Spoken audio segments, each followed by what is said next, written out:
രാഹുൽ ഗാന്ധി പറയുന്നത് വിശ്വസിക്കാൻ ഇന്ത്യയിൽ ആളുണ്ടാകുന്നു. ആദ്യമായി മോദിക്കപ്പുറം ഒരു സത്യമുണ്ടെന്നും ആ സത്യം രാഹുൽ ഗാന്ധി പറയുന്നത് ആവാമെന്നും ജനങ്ങളെ കൊണ്ട് വിശ്വസിപ്പിച്ചൊരു കാലമാണ്.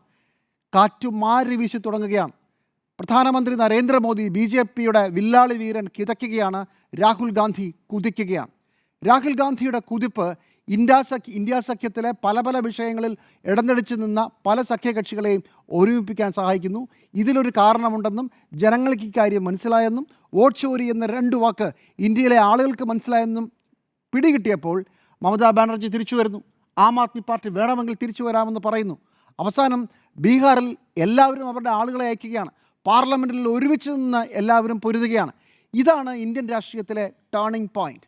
ആ ടേണിംഗ് പോയിന്റിൽ ഇന്ത്യ സഖ്യം ഒരുമിച്ച് നിന്ന് തീർത്തപ്പോൾ ഈ കഴിഞ്ഞ പാർലമെൻറ്റ് സെഷൻ വാഷ് ഔട്ടായിപ്പോയി.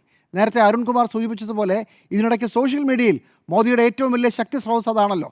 ഏറ്റവും കൂടുതൽ വാട്സാപ്പ് ഗ്രൂപ്പുകളെയും ഏറ്റവും കൂടുതൽ സോഷ്യൽ മീഡിയ ഫോളോവേഴ്സിനെയും കൂടെ നിന്ന് ചലിപ്പിക്കാൻ പറ്റിയിരുന്ന പ്രധാനമന്ത്രി നരേന്ദ്രമോദി, ഒരുപക്ഷെ ലോകത്തിൽ തന്നെ ഏറ്റവും കൂടുതൽ ഇൻസ്റ്റാ, യൂട്യൂബ്, ഫേസ്ബുക്ക് ഫോളോവേഴ്സുള്ള ഒരു നേതാവ്. ആ നേതാവിനെ കഴിഞ്ഞ 1 മാസം കൊണ്ട് രാഹുൽ ഗാന്ധി മറികടക്കുകയാണ്.